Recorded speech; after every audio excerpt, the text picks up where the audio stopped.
Hello, it's time to review another E.G.O, and today we're going to be covering Dawn's Lifetime Stew. Now, I know what you might be thinking, Lifetime Stew, isn't that one of the worst E.G.Os in the game? And the answer is, yeah, for Sinclair, but for Dawn, it's actually a pretty different case, being one of her best E.G.Os, at least in my opinion. So, let's get to reviewing it. It's going to be a 10th level E.G.O, with a 21 base, with a +4 roll, attack of 3, and blunt damage. We're already starting off good with a fairly good base roll and a average roll in general, just being a 25, which is alright, especially for a 3 attack weight. But before attack, boost your damage based on the current lust resources up to 50%. Now, that can actually be fairly good, especially hitting all 3 enemies. That can give you some insane value. So can the on-hit effect, which is inflict 3 burn count. So this E.G.O is actually looking very good so far. Although the passive of this E.G.O is a little bit debatable. Cauldron of Gorging. At the start of turn 2 random non-lust E.G.O resources into 1 lust resource. So you're turning 2 resources into 1 lust resource, which could be very good, but it also could be fairly bad depending on what situation you're in. But if you're just trying to pump out this E.G.O and trying to pump out Sinclair's Lifetime Stew E.G.O on corrosion, because that also has extra damage, then it's pretty good. But in pretty much every other scenario, it's pretty bad.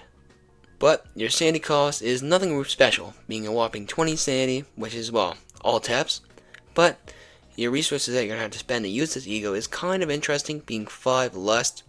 So this E.G.O kind of helps fuel itself, bizarrely, which is good, is very good.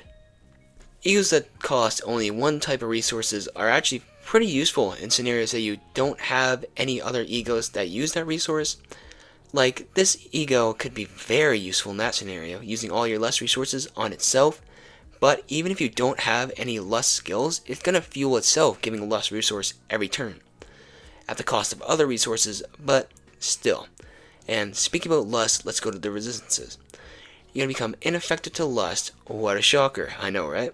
But fatal to sloth and fatal to gloom. So, pretty bad, but what can you say for a test? Now, if you decide to crow this E.G.O, your roll is going to change to a 22 base with a +5 coin, blunt damage, and attack weight of 3.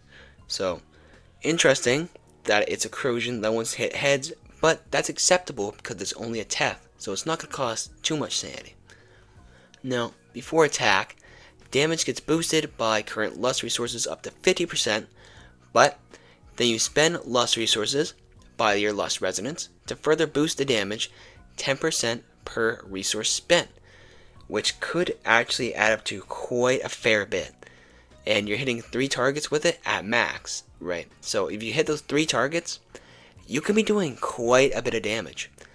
But your on hit inflict 4 burn count, which is still very good, especially if you're using burn. Well, duh, but still a very good on hit effect after a very good before attack.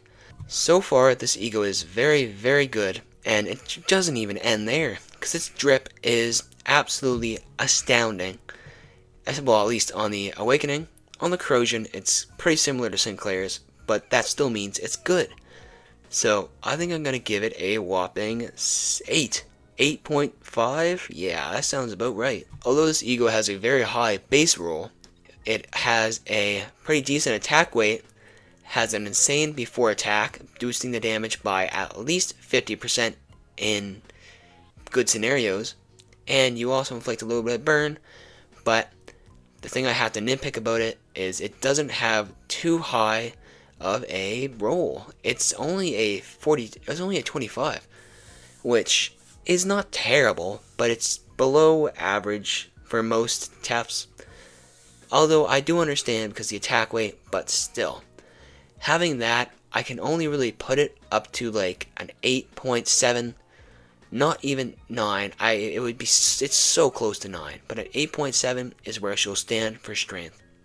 So the usefulness of this E.G.O is pretty good. I mean, you're inflicting a burn count. 3 burn count is good. 4 burn count is good.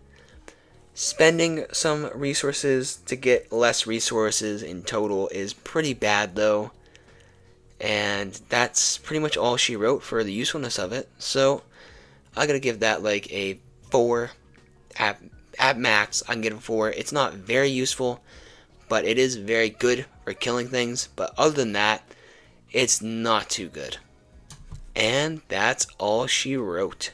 This E.G.O is quite phenomenal if you're trying to kill things, do damage, even just go for a Lust Resonance. Whip it in there with Gregor's Garden of Thorns, and you'll be cooking a pretty nasty amount of damage. But if you're not doing that, and you're not focusing on Lust resources, it's still alright. Definitely still better than Sinclair's Lifetime Stew by miles. Like, how are they even related? I couldn't tell you. One's phenomenal, the other is terrible, but they're both Lifetime Stews, and that's about it, and hope you have a good one.